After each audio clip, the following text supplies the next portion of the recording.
नमस्कार मित्रों, आपका स्वागत है धर्म कथा में। मित्रों, महाभारत के सभी पात्रों में सबसे अधिक दुर्भाग्यशाली पात्र था कर्ण। जन्म लेते ही उसकी माता कुंती ने लोक लाज के भय से उस मासूम शिशु को गंगा में प्रवाहित कर दिया।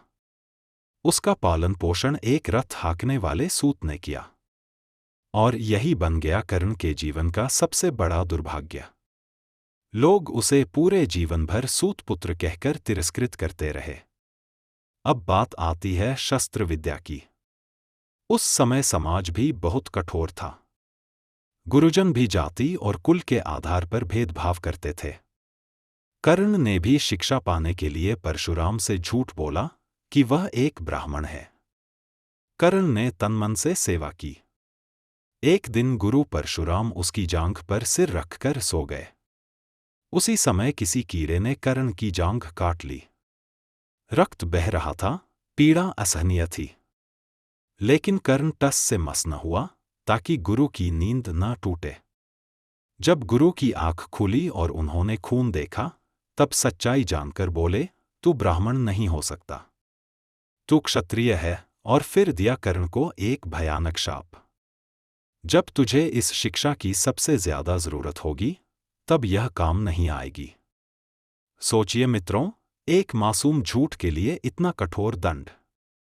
द्रौपदी स्वयंवर के समय, जब सभी राजकुमार मत्स्य वेद प्रतियोगिता में भाग ले रहे थे, कर्ण भी भाग लेना चाहता था। लेकिन तब उसकी जाति और कुल पूछ लिया गया। दुर्योधन ने उसे अंगदेश का राजा बना दिया, पर द्रौपदी ने साफ कहा, मैं सूतपुत्र से विवाह नहीं करूंगी। कर्ण का दुर्भाग्य हर जगह उसका पीछा करता रहा। महाभारत युद्ध की तैयारी थी। कर्ण कौरवों की ओर था। और तब उसकी जन्मदात्री माता कुंती स्वयं उसके पास आईं। कर्ण स्तब्ध रह गया। भावुक होकर वह कुंती के चरणों में गिर पड़ा और फूट फूट कर रोने लगा। कर्ण ने कहा, माता, क्या विडंबना है कि आप मुझे जन्म तो दे सकीं, पर पुत्र नहीं कह सकीं। और फिर दिया वह इतिहास का सबसे मार्मिक वचन, आप 5 पांडवों की ही माता बनी रहेंगी। या तो अर्जुन मुझे मार देगा या मैं अर्जुन को, पर आपके 4 और पुत्रों पर मैं अस्त्र नहीं उठाऊंगा। युद्ध के दौरान इंद्र भिखारी का वेश धरकर कर्ण से उसका कवच और कुंडल मांगने आए। और कर्ण, महान दानी कर्ण, बिना कोई सवाल किए वो भी दे देता है। अंततः जब अर्जुन से युद्ध होता है, तो कर्ण के रथ का पहिया धंस जाता है। वह जमीन पर उतरकर उसे निकालने की कोशिश करता है और कृष्ण से आग्रह करता है, धर्म की रक्षा करो, अर्जुन को रोको। लेकिन कृष्ण कहते हैं, जब अभिमन्यु को मारा गया, तब कहाँ था तुम्हारा धर्म? जब द्रौपदी को भरी सभा में अपमानित किया गया, तब कहाँ था तुम्हारा धर्म?